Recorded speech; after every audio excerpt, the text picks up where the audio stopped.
Good day everyone. Today I am going to discuss to you another process under vapor cycle. This is the adiabatic process. Now, take note na yung adiabatic process, this is composed of three processes. So we have two irreversible process and one reversible process.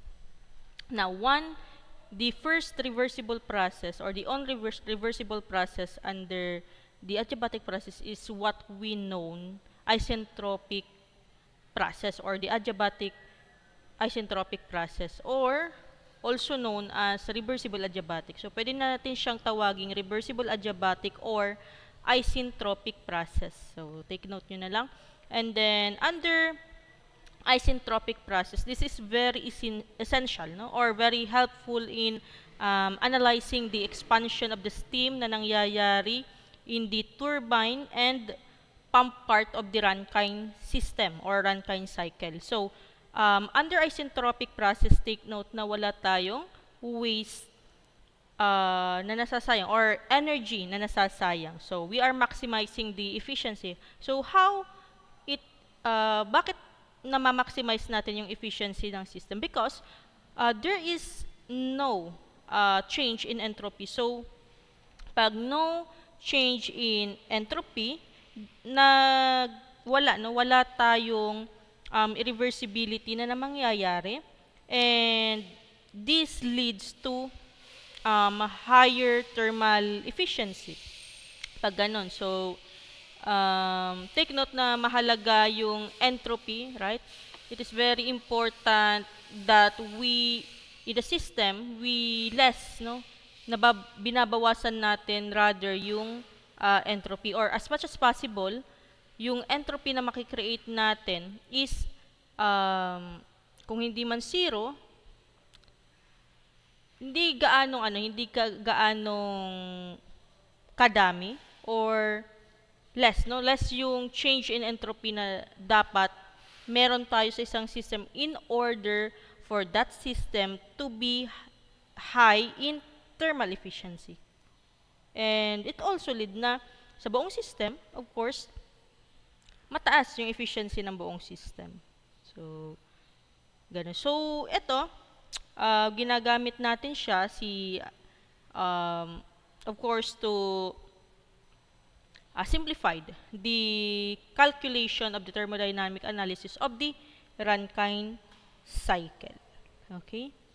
So, take note that under reversible adiabatic process, we have the PV and TS diagram here. And as stated or as depicted on the PV diagram. So, on the PV diagram, we can notice that we have two different value of pressure here. For pressure at the point 1, it is much higher compared to the pressure at point 2. And we can also note that at point 1, we have a superheated steam.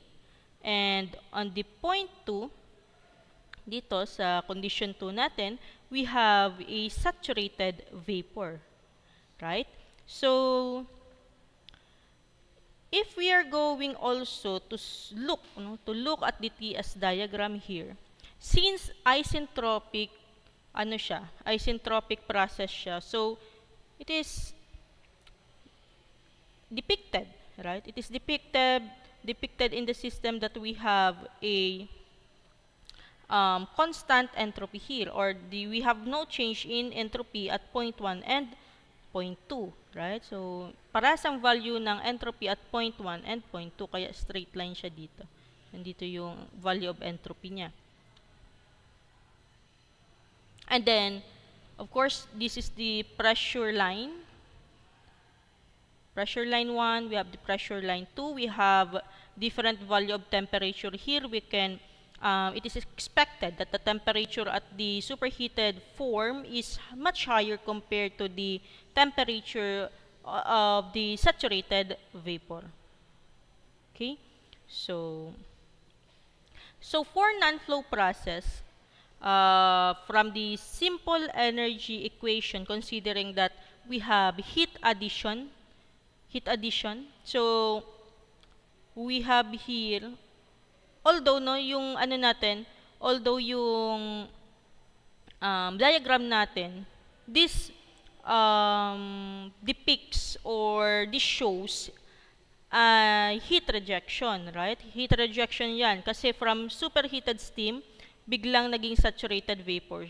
So, but then, no, although, we cannot say na heat rejection pala kasi we have a reversible adiabatic process. Pag sinabi kasi nating adiabatic process, take note na ang Q natin dito is equal to 0. So we don't really, di natin tinitingnan yung heat dito. So, yung equation natin dito, considering a simple energy equation, we have Q is equals to delta U plus work non-flow. But take note that yung Q natin dito is considered as heat addition, right? Kung ganito yung form natin. And yung work non-flow natin is considered as heat output ng system. Parang ganon. Kasi ang Q natin is on the right side. So, alam niyo naman na yon. If Q is on the right side, meaning to say that we have energy or yung energy natin is toward the system. So, parang ganon. Anyway, so, yung work non-flow natin dito will be equal to negative U since nga yung Q natin dito is equal to 0. So, if 0 to, ang delta U mo dito will be transposed on the right hand side of the equation. So, magiging negative delta U. So, ang work non-flow mo will be equal to negative close and open parenthesis U2 minus U1, or simply, if you don't want the negative sign here, you can simply put on the equation U1 minus U2. So, work non-flow natin is equals to U1 minus U sub 2. Now, mangyari na ang work non-flow natin is in negative sign. So, therefore, if negative sign po yan, meaning to say that the work is toward to the system. And if yung work non-flow natin is in a positive sign, so take note na tandaan, ang work non-flow magpa-positive lang if work natin is palabas sa system. So, work output siya ng system.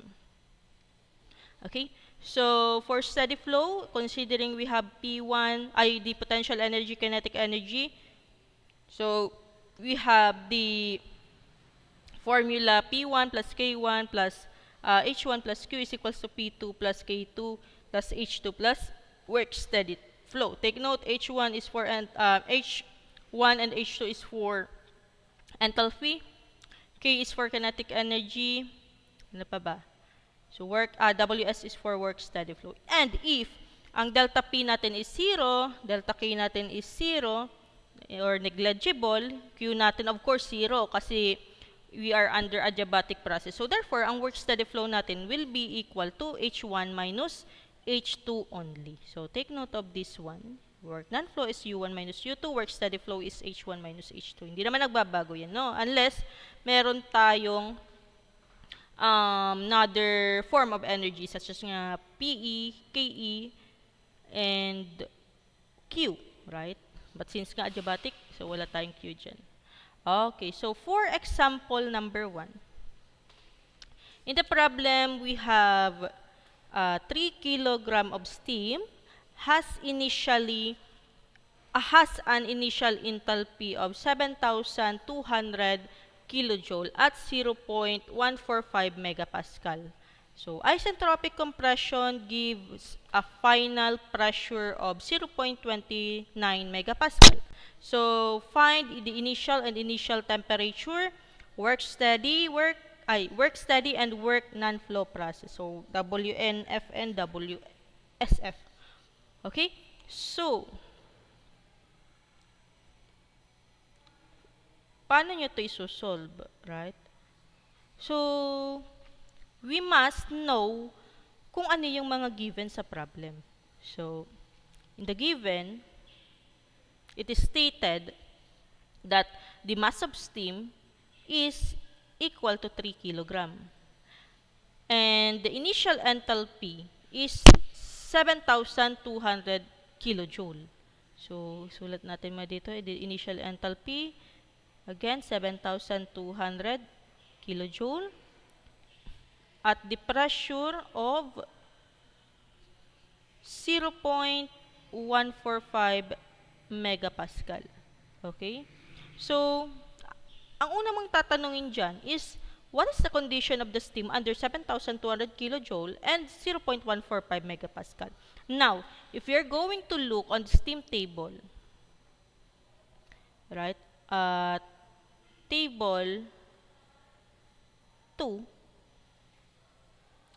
at 0.145 megapascal, desaturated ang Hg natin doon, no? Saturated enthalpy, specific enthalpy, that is equal to 2692.0, which is, this one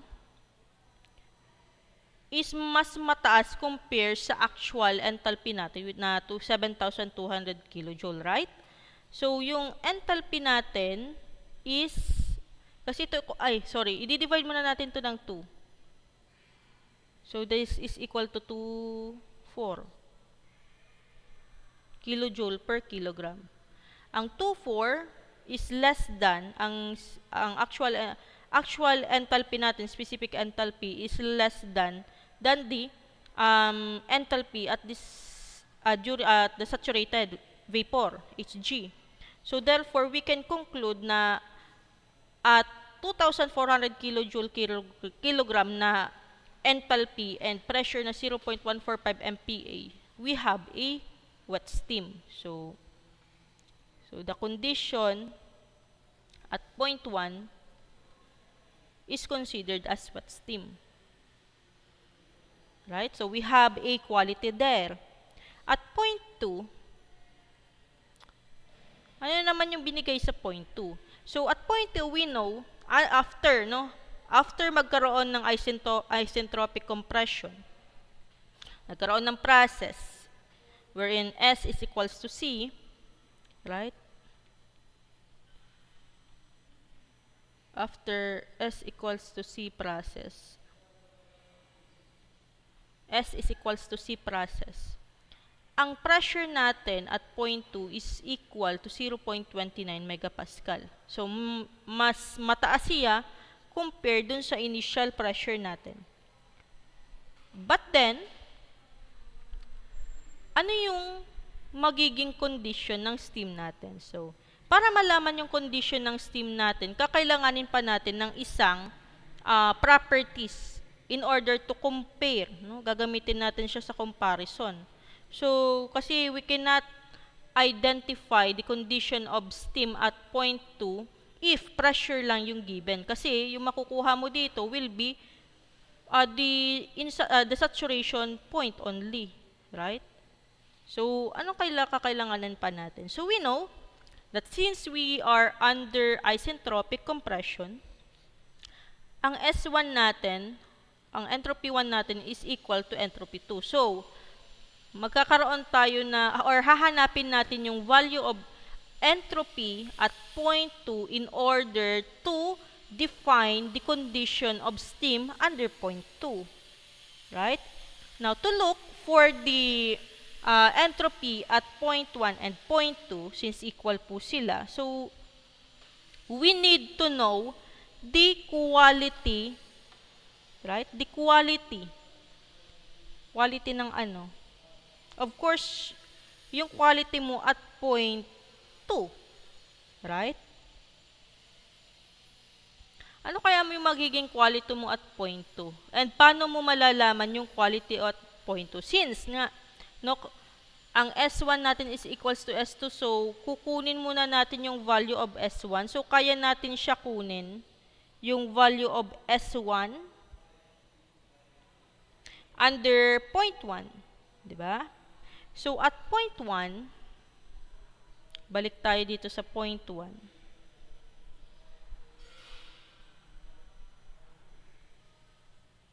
For S1, we know that the S1 ang S1 natin, that is equal to SF1 plus X1 times SFG at point 1. Take note na ang quality at point 1 is iba. Iba po yan sa quality at point 2. Okay? But we will going to find first the quality at point 1 because we need to know the entropy at point 1. So, paano naman natin makukuha yung quality ng point 1? So, take note, binigyan tayo dito ng enthalpy na 2,400 kJ per kilogram. So, dito natin siya kukunin. But, since we will going to know, kukunin natin yung value of the quality at point 1, we need, kasi di ba meron tayong H1 that is equals to HF1 plus X sub 1. Parehas yan, di ba? Ang X sub 1 dito, yun din yung X sub 1 dito. But, iba lang yung properties na gagamitin mo. HFG sub 1. Okay. So, for H sub 1, we have 2,400 kJ per kilogram. Meron na tayo. Then, we also need the value of HF and HFG. So, paano mo naman kukunin yung value of HF and HFG? Take note na at point 1, this is under 0.145 MPa. So, kukunin mo yan, of course, sa table ng saturation, saturation condition, which is table 1 or 2. But since ang basis natin dito is pressure, so kukunin natin siya sa table 2. Sa table 2, pag hinanap mo yung 0.145, ang makukuha mo pong HF dyan is 462.80.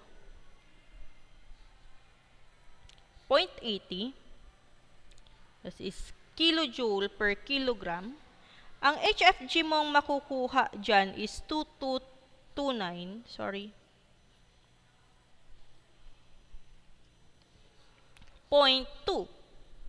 kilojoule per kilogram.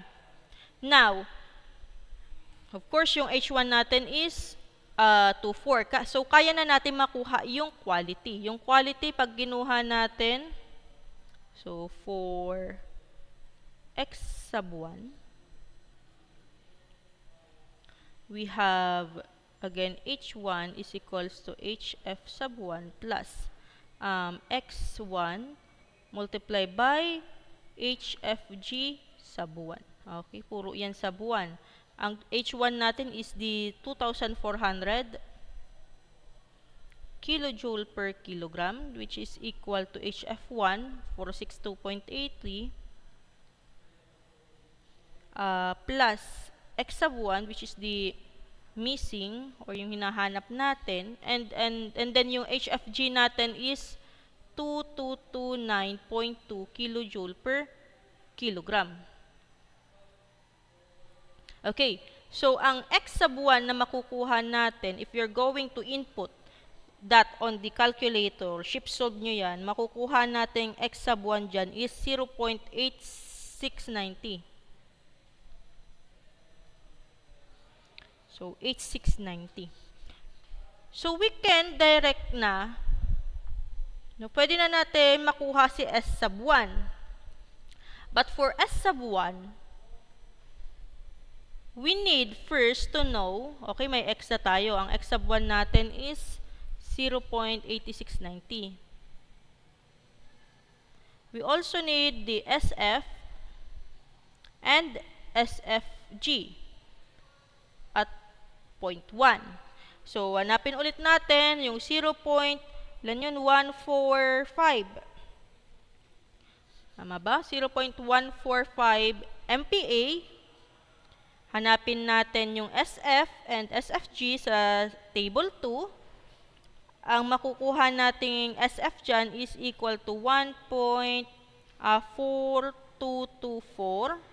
That is in terms of kilojoule, kilogram, Kelvin. Ang SFG natin dyan is 5.8123. So, you can check. This is 123, 8123 kilojoule per kilogram Kelvin. Okay, so we can compute for S sub 1 now. So that is equal to 1.4224 plus 0.8690 multiplied by 5.8123, which is equal to, caltech nyo na lang, that is equal to 6.4732 kilojoule per kilogram Kelvin. Now, we have the value of S sub 1. So, we can now, pwede na natin malaman kung ano yung condition ng point 2 natin. Take note no, ang point 2 natin is equal to, ang pressure ng point 2 natin is equal to 0.29 MPa. But we cannot nga know pa kung anong klaseng steam ito. Kung wet steam ba yan, saturated ba yan, or superheated. But since nakuha na natin yung S sub 1 and we know that ang S sub 1 natin is equal to S sub 2, so therefore, this will be equal to 6.4732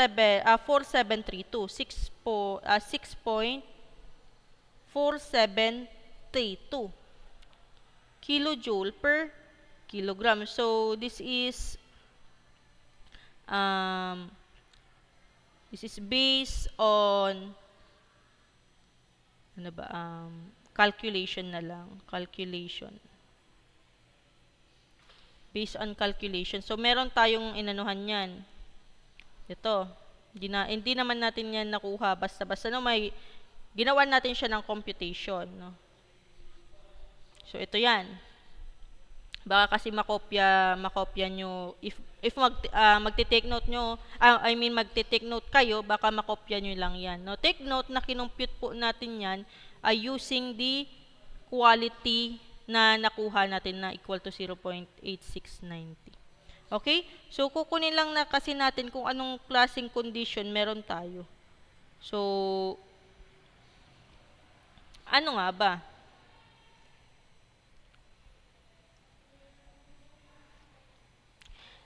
Okay. So, take note that for point 2 or condition 2, if you're going to look on this steam table and you try to compare the value of S sub 2 na nakuha natin, this one, 6.4732, this is mas mababa. Now, mas mababa ito compare sa entropy at the saturated vapor sa point 2 or under 0.9 MPa. Right? Tama ba? So, kasi under, wala kasi akong ano. Anyway, no, ang makikita nyo, mas mababa ito. So, therefore, ang condition natin ng steam dito, so, check nyo na lang ha. But, this is mas mababa, no? Mas mababa ito compare sa saturated vapor at 0.29 MPa, no? At sa table 2. So, this is also a wet steam. Okay? So,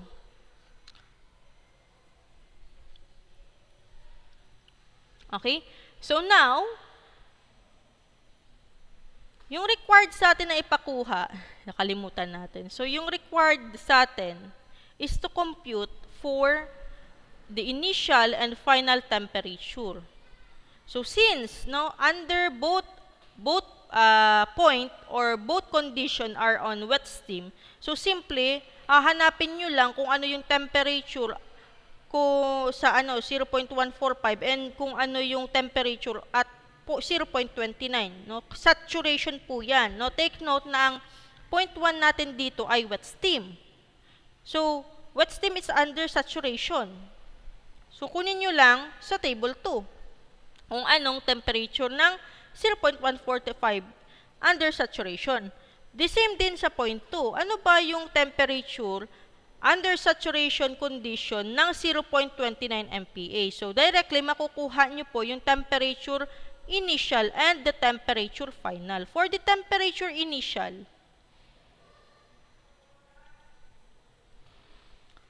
T1. So, this is under table 2. So, at 0.145 MPa na P1 natin, ang temperature 1 natin is equal to 110.36 degrees Celsius. And for final temperature, so another under table 2 ito, so at 0. Ilan po yun? 0.29 megapascal. Yung temperature under condition natin, temperature 2 under saturation condition natin is equal to 132.39 degrees Celsius. Okay? O, yan, napakadali nung rini-required sa A. Dito naman tayo sa B. Pinapakuha niya yung work steady and work non-flow. The work steady and work non-flow ng process. So, take note na for work steady flow, ano ba ang formula ng work steady flow? So, we need H1 and H2 kasi ang work steady flow that is equals to H1 minus H2. And ang work non-flow that is equals to U1 minus U sub 2. So, kakailanganin natin ng enthalpy at both point or at both condition and the internal energy at both condition also. So, we need H1, H2, U1, and U2, di ba? So, paano natin ito mga kukunin? Right? So, meron na tayong value of H1, tama? That is 24 kilojoule per kilogram. Meron na din tayong value of, wala pa, U1 pala. Anyway, kunin na lang natin. So, kakailangan pa natin yung H2, U1, and U2. So,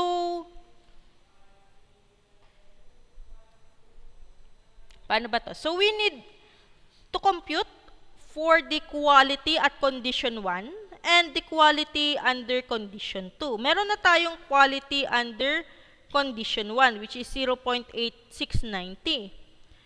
Then, kakailanganin natin yung quality at point 2. Pero no, dito muna tayo sa point 1. Given, at point 1, given na yung quality natin is 0.8690.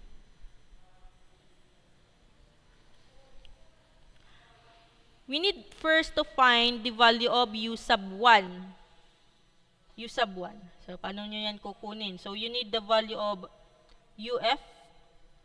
Take note that this is 0.145 MPa. So, under 0.145 MPa, kunin nyo yung UF and yung UFG.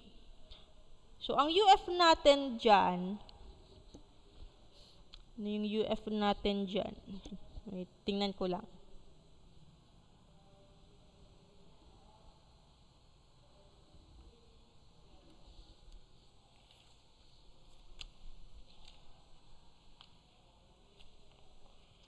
Ang UF natin dyan is 462.65 and 2055.9 yung UFG. So, ang value of U1 natin is equal to 462.65 plus 0.8690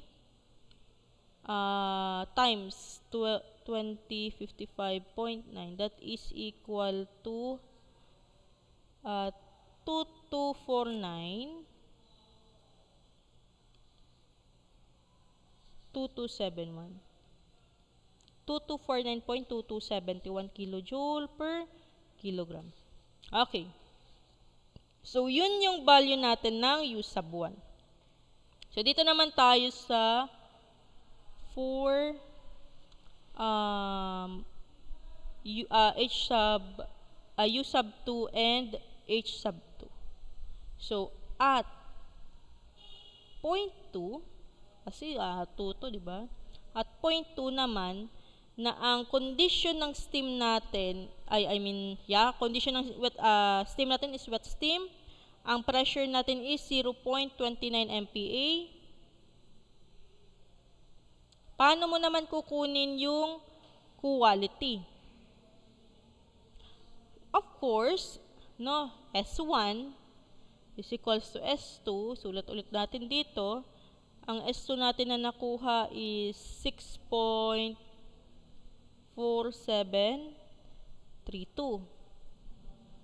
kilojoule per kilogram Kelvin.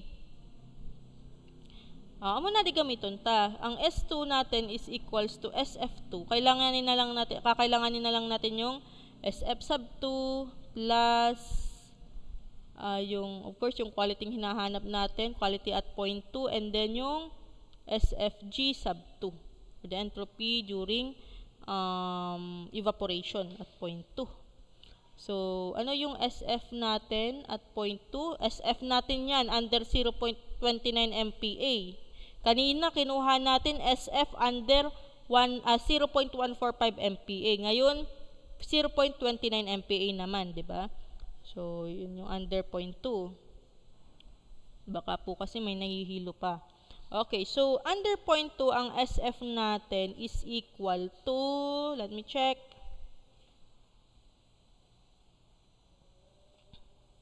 Okay, that is equals to 1.6597, and SFG is 5.3435.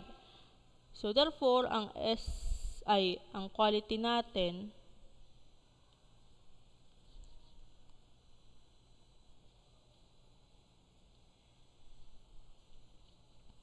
okay, that is 6.4732, that is equal to 1.6597 plus X sub 2 times 5.3435.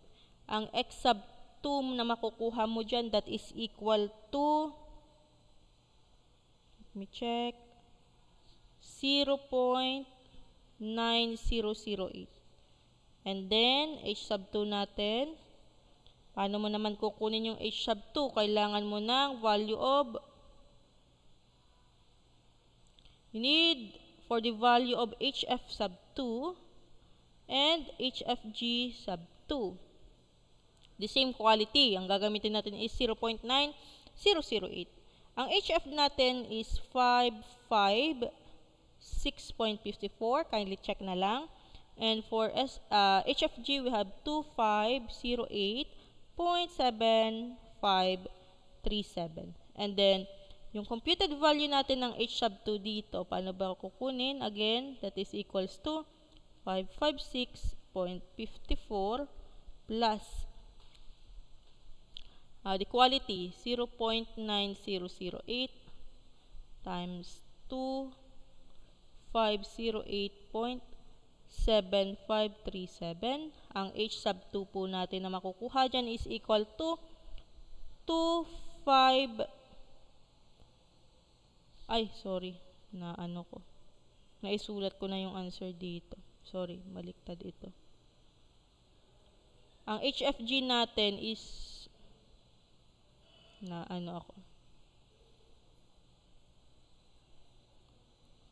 ang HFG natin is 2167.2.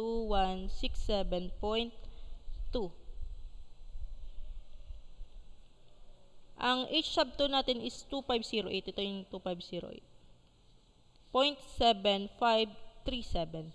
H sub 2 yan. Okay, let me add another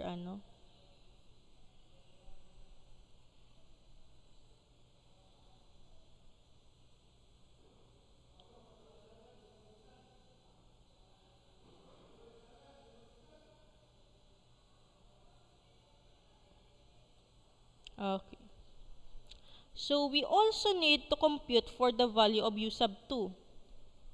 For U sub 2 naman, you need to find the value of UF sub 2. Again, this is under 0.29 MPa, right? UF and UFG sub 2. Ang UF mo, U sub F. So, how you're going to, again, that is under table 2, use under 0.29 MPa. Ang U sub F mo dyan is 556.23. And yung UFG natin dito is 1986.2. The value of X sub 2, the same, 0.9008. That will give you U sub 2 is equals to 556.23 plus 0.9008 times 1986.2. U sub 2 natin is equals to 2345.3990. So, you can check. Then, we proceed to the value of work non-flow. For work non-flow, that is equal to U sub 2 minus U sub 1. U sub 2 natin, this one, that is equal to 2, 3, 4, okay.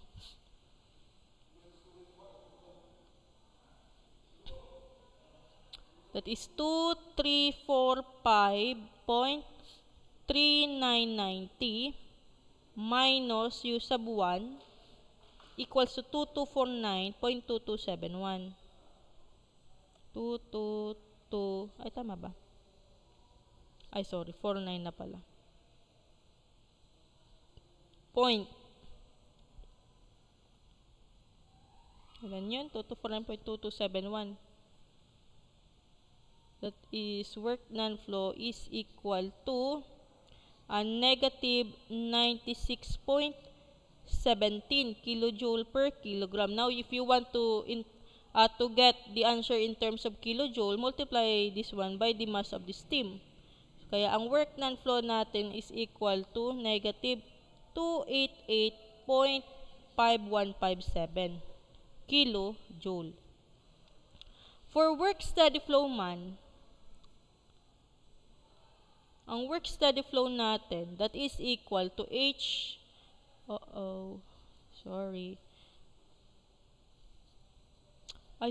that is U sub 1 minus U sub 2.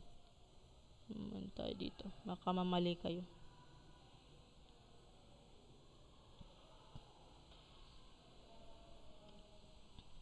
Ang work steady flow, H sub 1 minus H sub 2. That is equal to H sub 1 natin is equal to 24 minus H sub 2, 2508.7537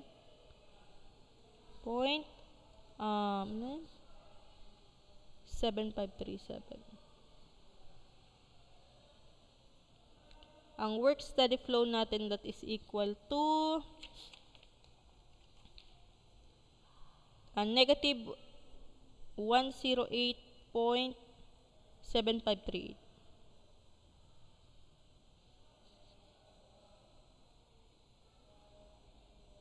times 3. 37. Times 3 pa to. Para in terms of kilojoule. That is equals to 326.26 kilojoule. So, ganun lang. Ganun lang po mag-solve ng isentropic process.